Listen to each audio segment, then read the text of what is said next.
Hello everyone and welcome to my channel. This is Pete, and this week I have finished my master's in economics, and it has not given me the emotions that one would expect in such a occasion. It made me think about the nature of emotions, and when I say think, I really mean that I had to have a little bit of a sit down with my own emotions, because I do see that these kinds of irregular reactions to events may be interpreted as some kind of depression. And so I want to start with the nature of emotions. And this is extremely important. So if you really want to change something about how you operate with your emotions, I would ask you to listen, as we call in coaching. Actually, just listen to listen. Don't listen to agree, don't listen to disagree, don't listen to rationalize immediately. Just listen.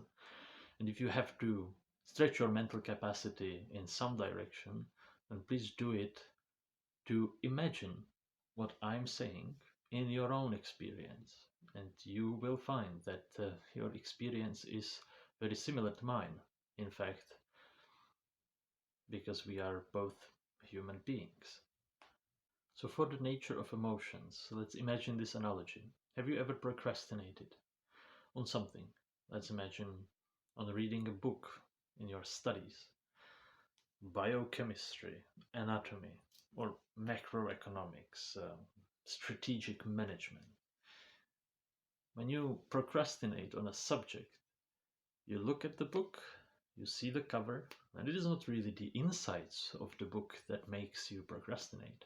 It is your expectations about what is going to happen once you open the book. But you are simply now, in this moment, looking at the cover. You see, the book is not doing anything. It just sits there with its cover, and that cover is staring you in the face. But really, the cover is not doing anything. You are staring at the cover. And you imagine how menacing it looks. This gives you thoughts and imaginations about what it will be like when you open the book, about the effort you have to put in, about the sacrifice you have to make in order to listen and learn instead of doing something fun. This process of this effort gives you emotions, and the emotions are what you don't really want. But the important part here is that it is not really the inside of the book, it is simply the fact that the book is staring you in the face and you don't want to stare back at it. You are thinking about how to fight it, or maybe you simply avoid it in procrastination. You say, well, the book is so menacingly looking at me that it's giving me all these negative emotions, and I have to alleviate. Obviously, I have to alleviate these negative emotions by doing something pleasurable. So, from the very fact that the book is there, you already feel discomfort that needs to be alleviated by another action. That is procrastination. You simply get negative from it merely existing in your space, and that negativity has to be alleviated through a different action. So the book itself is never tackled, and that is why procrastination is not a stable solution. Now let's go one step further to a closer analogy. Let's imagine this is not a book of information and knowledge, but a work of art that you are studying for an arts degree, and you need to read a book that is really heavy emotionally. Karamazov brothers, for example. And we are not really scared of the effort you need to put in. You're not scared of the letters and of the time that needs to be put in. You are directly avoiding the emotions that this book is going to cause. So we have skipped one level. Just reading the book is directly giving you some emotions that you don't really want to be perceiving. That's why the book is called heavy. It's unsettling, depressing. It directly transfers the emotions onto you if you get lost in it.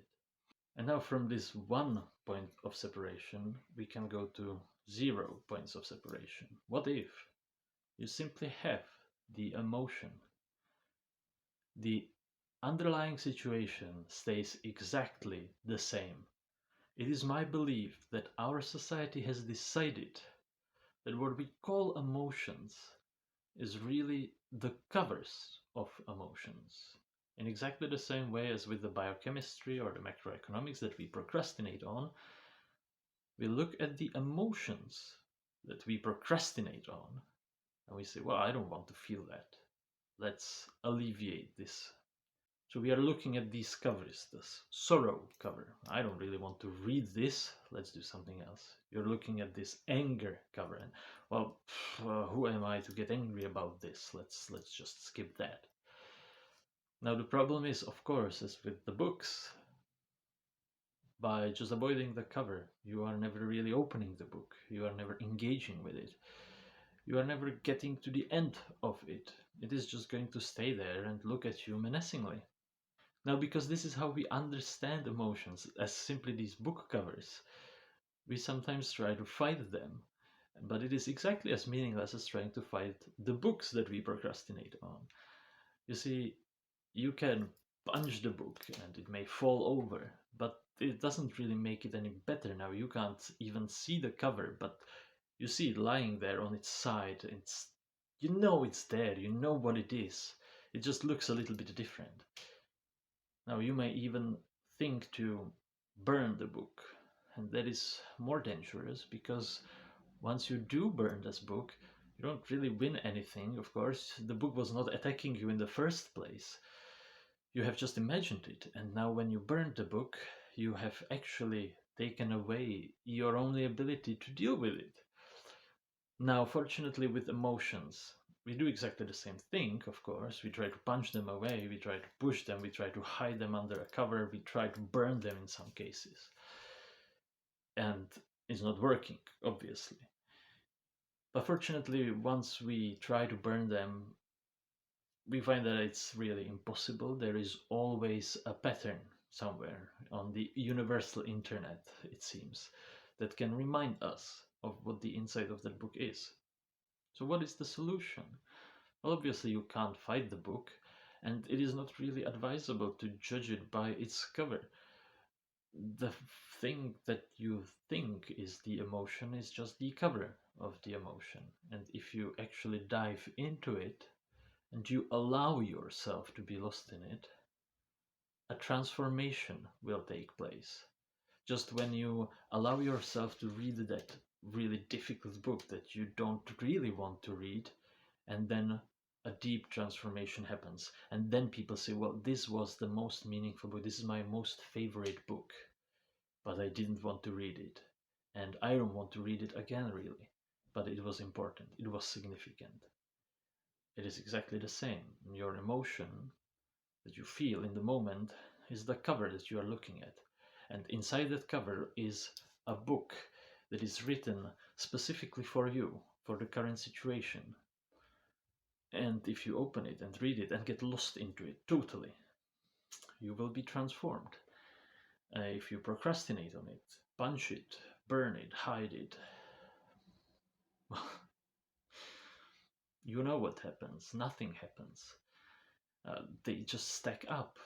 And over the years of our life, these stacked up books will start to feel even more insurmountable. Now, at any point, they are always surmountable, don't worry. But as more and more books are piled up, the more and more confusion about how you actually read them starts to come into the picture. And that is the situation of many of us.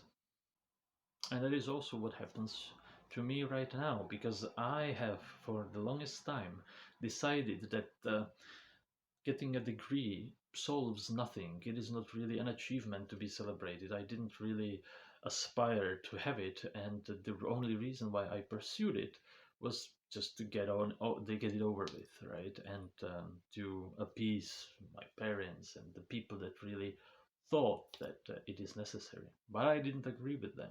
So now, in ending this part of my life, it is a bittersweet moment, right? That is what we could agree on. It is the end of something and the beginning of something else.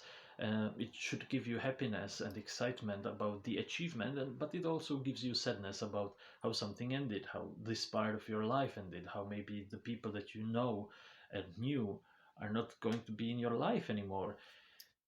And if you take this bittersweet moment and you minimize the sweetness of it, you minimize the significance of the achievement, you minimize what it means for your future life, you minimize the efforts that you actually had to put in to achieve this, well, you're left with only the bitter.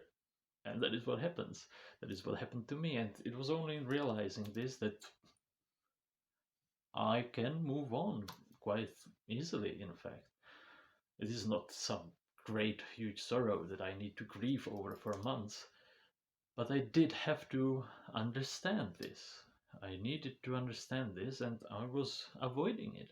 I thought that this makes no sense. For some reason, I have forgotten about the integrity of my thought originally, and I just simply thought that I should be happy. No, of course not. That would be the reaction of someone that was expecting this result, who was looking forward to this achievement. It is not me.